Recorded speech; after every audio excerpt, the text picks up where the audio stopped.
हरे कृष्णा आप सभी को। आज हम सुनेंगे महाशिवरात्रि की व्रत कथा।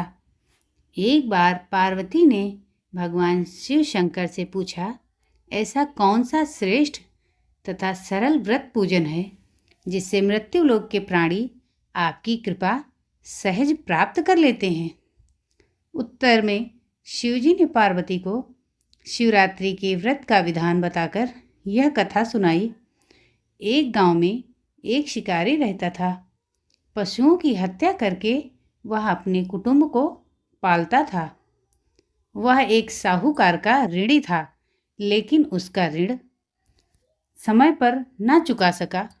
क्रोधवश साहूकार ने शिकारी को शिव मठ में बंदी बना लिया। संयोग से उस दिन शिवरात्रि थी। शिकारी ध्यानमग्न होकर शिव संबंधी धार्मिक बातें सुन रहा। चतुर्दशी को उसने शिवरात्रि की कथा भी सुनी। संध्या होते ही साहूकार ने उसे अपने पास बुलाया और ऋण चुकाने के विषय में बात की।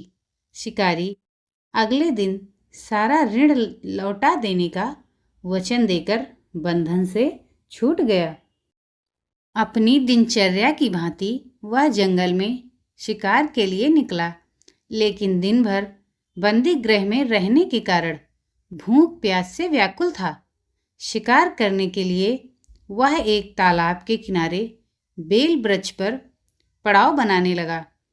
बेल वृक्ष के नीचे शिवलिंग था जो बिल्व पत्रों से ढका हुआ था। शिकारी को उसका पता ना चला। पड़ाव बनाते समय उसने जो टहनियाँ तोड़ी वे संयोग से शिवलिंग पर गिरी। इस प्रकार दिन भर भूखे प्यासे शिकारी का व्रत भी हो गया और शिवलिंग पर बेल पत्र भी चढ़ गए। एक पहर रात्रि बीत जाने पर एक गर्भिणी मृगी तालाब पर पानी पीने पहुंची। शिकारी ने धनुष तीर पर तीर चढ़ाकर ज्यों ही प्रत्यंचा खींची, मृगी बोली, मैं गर्भिणी हूँ, शीघ्र ही प्रसव करूँगी। तुम एक साथ दो जीवों की हत्या करोगे, जो ठीक नहीं है। मैं अपने बच्चे को जन्म देकर शीघ्र ही तुम्हारे सामने प्रस्तुत हो जाऊंगी, तब तुम मुझे मार लेना। शिकारी ने प्रत्यंचा ढीली कर दी और मृगी झाड़ियों में लुप्त हो गई। कुछ ही देर बाद एक और मृगी उधर से निकली। शिकारी की प्रसन्नता का ठिकाना न रहा। समीप आने पर उसने धनुष पर बाण चढ़ाया।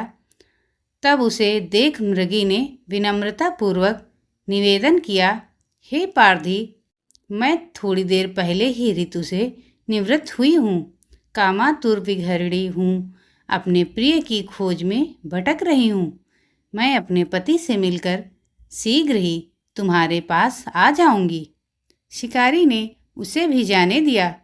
2 बार शिकार को खोकर उसका माथा ठनका। वह चिंता में पड़ गया। रात्रि का आखिरी पहर बीत रहा था। तभी एक अन्य मृगी अपने बच्चों के साथ उधर से निकली। शिकारी के लिए यह स्वर्णिम अवसर था। उसने धनुष पर तीर चढ़ाने में देर न लगाई। वह तीर छोड़ने ही वाला था कि मृगी बोली, हे पारधी, मैं इन बच्चों के पिता को हवाले करके लौट आऊँगी। इस समय मुझे मत मार। शिकारी हंसा और बोला, सामने आए शिकार को छोड़ दूं? मैं ऐसा मूर्ख नहीं। इससे पहले मैं 2 बार अपना शिकार खो चुका हूँ। मेरे बच्चे भूख प्यास से तड़प रहे होंगे। उत्तर में मृगी ने फिर से कहा, जैसे तुम्हें अपने बच्चों की ममता सता रही है, ठीक वैसे ही मुझे भी इसलिए सिर्फ बच्चों के नाम पर मैं थोड़ी देर के लिए जीवन दान मांग रही हूँ। हे पारधी, मेरा विश्वास कर। मैं इन्हें इनके पिता के पास छोड़कर तुरंत लौटने की प्रतिज्ञा करती हूँ। मृगी का दीन स्वर सुनकर शिकारी को उस पर दया आ गई। उसने उस मृगी को भी जाने दिया। शिकार के अभाव में बेल वृक्ष पर बैठा शिकारी बेल पत्र तोड़ तोड़ कर नीचे फेंकता जा रहा था। पाँव फटने को हुई तो एक हष्ट पुष्ट मृग उसी रास्ते पर आया। शिकारी ने सोच लिया कि इसका शिकार वह अवश्य करेगा। शिकारी की तनी प्रत्यंचा देखकर मृग विनीत स्वर में बोला, हे पारधी भाई, यदि तुमने मुझसे पूर्व आने वाली 3 मृगियों तथा छोटे छोटे बच्चों को मार डाला है, तो मुझे भी मारने में विलंब न करो, ताकि उनके वियोग में मुझे एक क्षण भी दुख न सहना पड़े। मैं उन मृगियों का पति हूँ। यदि तुमने उन्हें जीवन दान दिया है तो मुझे भी कुछ क्षण जीवन दान देने की कृपा करो। मैं उनसे मिलकर तुम्हारे सामने उपस्थित हो जाऊंगा। मृग की बात सुनते ही शिकारी के सामने पूरी रात का घटना चक्र घूम गया। उसने सारी कथा मृग को सुना दी। तब मृग ने कहा, मेरी तीनों पत्नियां जिस प्रकार प्रतिज्ञाबद्ध होकर गई हैं, मेरी मृत्यु से अपने धर्म का पालन नहीं कर पाएंगी। अतः जैसे तुमने उन्हें विश्वास पात्र मानकर छोड़ा है, वैसे ही मुझे भी जाने दो। मैं उन सब के साथ तुम्हारे सामने शीघ्र ही उपस्थित होता हूँ। उपवास, रात्रि जागरण तथा शिवलिंग पर बेलपत्र चढ़ाने से शिकारी का हिंसक हृदय निर्मल हो गया था। उसमें भगवत शक्ति का वास हो गया था। धनुष तथा बाण उसके हाथ से सहज ही छूट गए। भगवान शिव की अनुकंपा से उसका हिंसक हृदय कारुणिक भावों से भर गया। वह अपने अतीत के कर्मों को याद करके पश्चाताप की ज्वाला में जलने लगा। थोड़ी ही देर बाद मृग सब परिवार शिकारी के समक्ष उपस्थित हो गया ताकि वह उनका शिकार कर सके।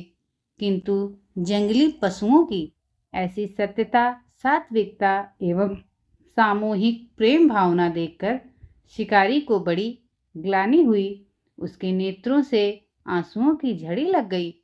उस मृग परिवार को न मारकर शिकारी ने अपने कठोर हृदय को जीव हिंसा से हटा सदा के लिए कोमल एवं दयालु बना लिया।